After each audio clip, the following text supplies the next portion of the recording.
Hello students, good morning all of you. आज हम start करेंगे जर्नल में आगे की एंट्रीज, जिसमें आज हम 3 एंट्रीज डिस्कस करेंगे। तो सबसे पहले हम स्टार्ट करते हैं ओपनिंग एंट्री से। ये देखिए, फर्स्ट जो हमारी एंट्री है दैट इज ओपनिंग एंट्री, जिसको हम हिंदी में प्रारंभिक प्रविष्टि कहते हैं। प्रारंभ करते समय जो प्रविष्टि बनाई जाती है, ठीक है। अभी देखिए, what is the meaning of opening entry.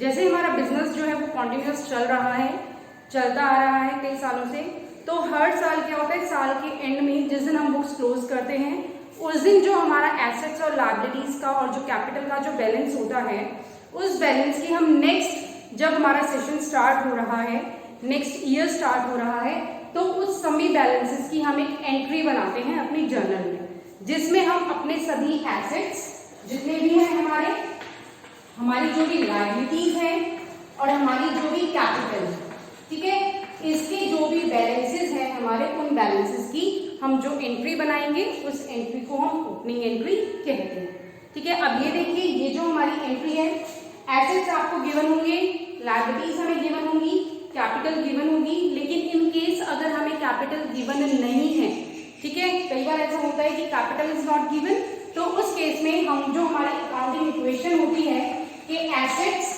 Is equal to liabilities plus capital, ये हमारी अकाउंटिंग इक्वेशन है। तो हम इस इक्वेशन की हेल्प से कैपिटल की वैल्यू निकालेंगे। तो कैपिटल निकालने के लिए हम क्या करेंगे, एसेट्स में से लायबिलिटीज माइनस कर दीजिए, तो जो बैलेंस आ जाएगा वो हमारी क्या आ जाएगी, कैपिटल, ठीक है। तो अब देखो, ओपनिंग एंट्री में जितने भी आपको एसेट्स गिवन होंगे, लाइक एक क्वेश्चन करते हैं हम, इलस्ट्रेशन गिवन है हमें, एग्जाम्पल के 31 मार्च 2017 को हमें बैलेंसेस गिवन है, तो हमने इसकी ओपनिंग एंट्री बनानी है। बिल्डिंग 50,000 गिवन है, बिल्डिंग हमारा एसेट है, तो बिल्डिंग आप लिख दीजिए यहाँ पर, building account debit 50,000। Then furniture 20,000 given है, फर्नीचर भी हमारी एसेट है, तो furniture account debit 20,000। Then debtors भी हमारी एसेट होती है, तो debtors account debit 10,000। Creditors 8,000, creditors हमारी लायबिलिटीज होती है, तो लायबिलिटीज हम नीचे लिखाएंगे, तो क्रेडिटर्स 8,000। बैंक लोन, हमने बैंक से लोन लिया हुआ है, तो दैट इज ऑल्सो लायबिलिटीज, तो यहां पर आप लिखा दीजिए to bank loan 4,000। Then capital account लिखा दीजिए, capital account, creditors account, bank loan account, ठीक है। तो कैपिटल 73,000 है, 73,000 की हमारी कैपिटल हो गई। देन कैश हमारी एसेट होती है, तो कैश अकाउंट डेबिट कर दीजिए, 5,000 हमें given. So this entry is called your opening entry, जिसमें हमारे एसेट्स और लायबिलिटीज के जो भी हमारे बैलेंसेस थे, उन बैलेंसेस को शो किया गया है। क्लियर है। तो इसी तरीके से आपको जो भी एसेट्स गिवन होंगे क्वेश्चन में, जो भी लायबिलिटीज गिवन होंगी, लायबिलिटीज क्रेडिट साइड में आएंगी, एसेट्स हमारे सब डेबिट साइड में आएंगी। तो इस तरीके से हम अपनी ओपनिंग एंट्री बनाते हैं। क्लियर है। ओके, नाउ नेक्स्ट जो हम एंट्री करेंगे that is of bad debts, ठीक है। सेकेंड, बैड डेट्स, जिसको हम हिंदी में बोलते हैं डूबत ऋण। अब सबसे पहले तो मीनिंग ऑफ बैड डेट्स क्या होते हैं। जब हम माल उधार बेचते हैं, ठीक है, तो उस केस में क्या होता है कि जो हमारे डेटर्स हैं, ठीक है, ये जो डेटर्स होते हैं ना, डेटर्स कौन होते हैं, जिनको हमने माल उधार बेचा हुआ है लेकिन अभी तक हमें पेमेंट नहीं मिली है, तो वो हमारे डेटर्स हो जाते हैं, ठीक है। अब कुछ डेटर्स ऐसे होते हैं जो हमें पेमेंट नहीं करते और इन फ्यूचर उनसे कोई पेमेंट रिसीव होने की हमें कोई उम्मीद भी नहीं होती कि अब वो हमें पैसे दे देंगे। मतलब बार बार उनको कॉल करने के बाद भी अगर वो पैसे नहीं देते, तो हम ये मान के चलते हैं कि जो हमने उधार दिया हुआ था वो अब हमारी रकम डूब गई है, तो इसीलिए इनको डूबत ऋण बोला जाता है। ठीक है।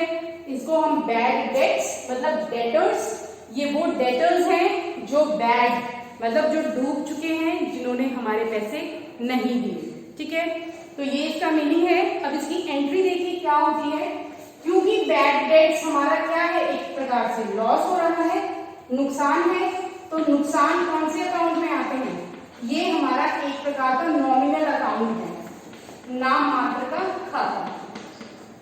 और जो नॉमिनल अकाउंट है, नॉमिनल अकाउंट का रूल होता है debit all expenses and losses, कि जो भी एक्सपेंसेस हैं या जो लॉसेस हो रहे हैं उनको हम डेबिट करते हैं। तो ये हमारा लॉस है, तो हम बैड डेट्स को क्या करेंगे, डेबिट। ठीक है, बैड डेट्स हमारे क्या हो जाएंगे, डेबिट। फॉर एग्जाम्पल देखिए, राम से 5,000 रुपए लेने थे, लेकिन अब ये रकम डूब गई। ठीक है, अब राम से हमने 5,000 लेने थे, अब वो रकम हमारी डूब जाती है, मतलब वो हमारा बैड डेट हो गया है। तो हम उसकी क्या एंट्री करेंगे, बैड डेट्स अकाउंट डेबिट। ये नया अकाउंट हम खोलते हैं इनके लिए, bad debts account debit to Ram 5,000 5,000। ठीक है, ये डेबिट का अमाउंट है और ये क्रेडिट का अमाउंट है। ये एंट्री होगी हमारी at the time of bad debts.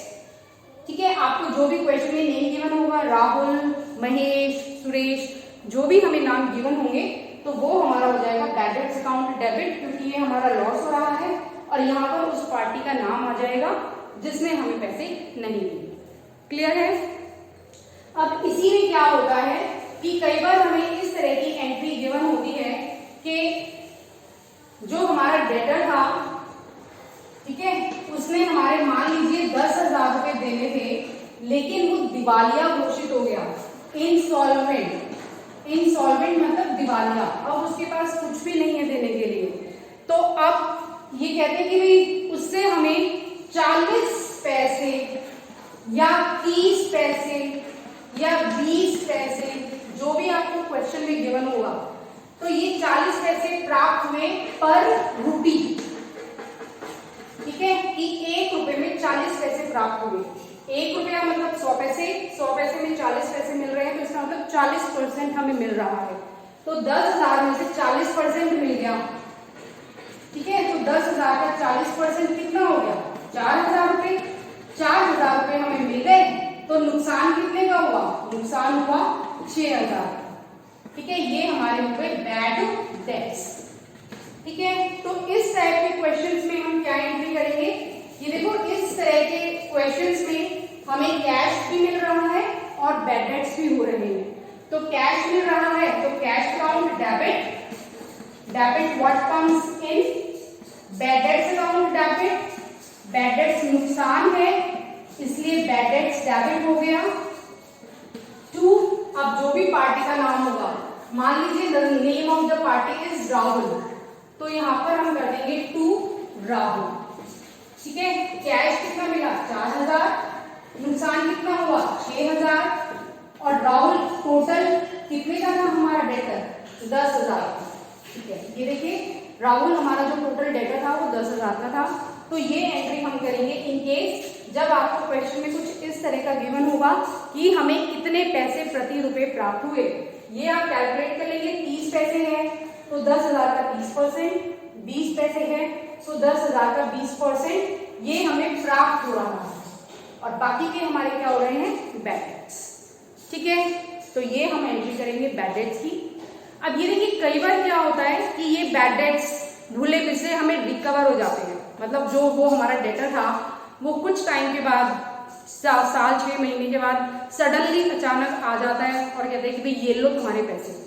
ठीक है, तो अब उसको हम क्या बोलेंगे, हमें एक तरह से वो गेन हो गया, तो उसके लिए हम जो अकाउंट होते हैं वो होता है हमारा बैड डेट्स रिकवर्ड अकाउंट। ठीक है, बैड डेट्स रिकवर्ड अकाउंट, ये हमारा वो अकाउंट है जो हम तब क्रिएट करते हैं जब हमें जो बैड डेट्स हो चुके हैं ऑलरेडी वो हमें प्राप्त हो जाते हैं अचानक से। ठीक है, तो अगर हमें इस तरह का कुछ गिवन है, मान लीजिए यही राहुल ने 6,000 के बैड डेट्स थे। ठीक है, ये कुछ टाइम के बाद आगे कहता है कि ये लो अपने 5,000 रुपए। ठीक, 1000 अभी भी रह गया, उसका हमने कुछ नहीं करना क्योंकि वो हम ऑलरेडी शो कर चुके हैं। तो अब जब वो हमें 5000 रुपए दे रहा है तो हम उसकी क्या एंट्री करेंगे, कैश अकाउंट डेबिट, क्योंकि कैश हमारे पास आ रहा है 5000 का, और टू क्या करेंगे, to bad debts recovered account 5000। ठीक है, तो ये हमारी एंट्री हो जाएगी जब हम बैड डेट्स रिकवर्ड अकाउंट हमें आपको क्वेश्चन में गिवन होगा। क्लियर है। उसके बाद नेक्स्ट हम करेंगे expenses on assets. Expenses on assets, assets हमारी संपत्तियां, संपत्तियों को खरीदते टाइम जो भी हम एक्सपेंसेस कर रहे हैं उनकी हम इसमें एंट्री करेंगे। तो ये देखिए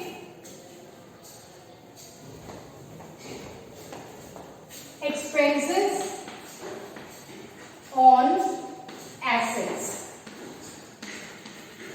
एसेट्स परचेज करते टाइम बहुत सारे खर्चे होते हैं, किराया, भाड़ा, मजदूरी दे रहे हैं, इंस्टॉलेशन के एक्सपेंसेस है, कैरेज है, तो बहुत सारे खर्चे हमारे होते हैं। तो अब हम उनकी क्या एंट्री करेंगे, ये देखिए जब भी हम कोई न्यू एसेट परचेज करेंगे, ठीक है, तो उस टाइम जो भी हम एक्सपेंसेस बियर कर रहे हैं वो सभी एक्सपेंसेस इसकी कॉस्ट में ही ऐड हो जाएंगे। ठीक है, मतलब ये हमारा कौन सा खर्चा होता है, कैपिटल एक्सपेंडिचर, और ये हमारा इसी में ऐड हो जाएगा। मान लीजिए मशीन खरीदी तो है 50,000 की, 5,000 रुपए किराए में लग गए और 5,000 रुपए ही उसको इंस्टॉल कराने में लग गए, तो 10,000 टोटल ऊपर लग गए। तो उसकी हम क्या एंट्री करेंगे, मशीनरी अकाउंट डेबिट। अब यहाँ पर जो मशीनरी अकाउंट डेबिट होगा वो 50,000 से नहीं होगा, वो कितने से होगा, 60,000 से। टू कैश, क्योंकि कैश हमारे यहाँ से चला गया कितना, 60,000। ठीक है, तो जब भी कोई नया एसेट परचेज करेंगे उस पर जो एक्सपेंसेस हो रहे हैं वो उसी की कॉस्ट में ऐड हो जाएंगे। क्लियर है। नेक्स्ट, अब अगर हम कोई ओल्ड एसेट परचेज कर रहे हैं, ओल्ड एसेट परचेज कर रहे हैं, तो इसके टाइम पर भी जो एक्सपेंसेस होंगे वो एक्सपेंसेस इसी की कॉस्ट में ऐड कर देंगे।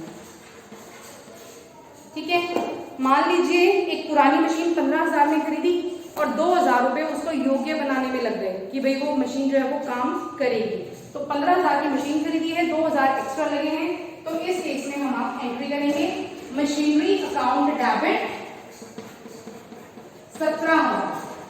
ठीक है, टू कैश अकाउंट, कैश हमारे यहां से चला गया कितना, 17,000। ठीक है, तो ये एंट्री होगी कोई भी ओल्ड एसेट परचेज करते हैं तब उस पर जो हम एक्सपेंसेस करेंगे। ठीक है, अब एक इसमें एक चीज और आएगी बस, वो क्या है कि अगर हमारी कोई नई मशीन नहीं है, कोई पुरानी मशीन नहीं है, एग्जिस्टिंग मशीन है, हमारी एग्जिस्टिंग एसेट जो प्रेजेंटली हमारे पास है, और इस पर जो हम रिपेयर्स वगैरह कराते हैं, ठीक है, मरम्मत वगैरह कराते हैं, तो ये हमारे रेवेन्यू खर्चे होंगे। रेवेन्यू, इनको मशीन की कॉस्ट में ऐड नहीं किया जाता। ठीक है, ये इनके लिए अलग खाता खोला जाएगा, that account is called repair account. ठीक है, एग्जिस्टिंग जो एसेट्स है उनकी मरम्मत पर जो खर्चे किए जाएंगे, जैसे 800 रुपए कंप्यूटर सिस्टम की मरम्मत के लिए दिए, ठीक है, तो ये तो हम मरम्मत करा रहे हैं, हमारे पास कंप्यूटर सिस्टम ऑलरेडी है, तो अब हम कंप्यूटर अकाउंट डेबिट नहीं करेंगे, अब हम कौन सा अकाउंट डेबिट करेंगे, रिपेयर अकाउंट डेबिट 800, और हमारे यहां से कैश चला गया टू कैश अकाउंट 800। ठीक है, तो ये हमारी एंट्रीज होती हैं related to the expenses on assets. नया एसेट परचेज करते टाइम और पुराना एसेट परचेज करते टाइम जो भी खर्चा किया है हमने, कैरेज का, मजदूरी का, इंस्टॉलेशन का, वो उसी की कॉस्ट में ऐड हो जाता है। लेकिन एग्जिस्टिंग एसेट्स पर जो हम खर्चा कर रहे हैं उसकी मरम्मत के लिए, उसके लिए रिपेयर अकाउंट खोला जाता है, हम उसको एसेट की कॉस्ट में ऐड नहीं करते। आप इसके प्रैक्टिकल क्वेश्चंस जो भी हैं वो ट्राई कीजिए, बाकी का नेक्स्ट वीडियो में। Thank you for watching.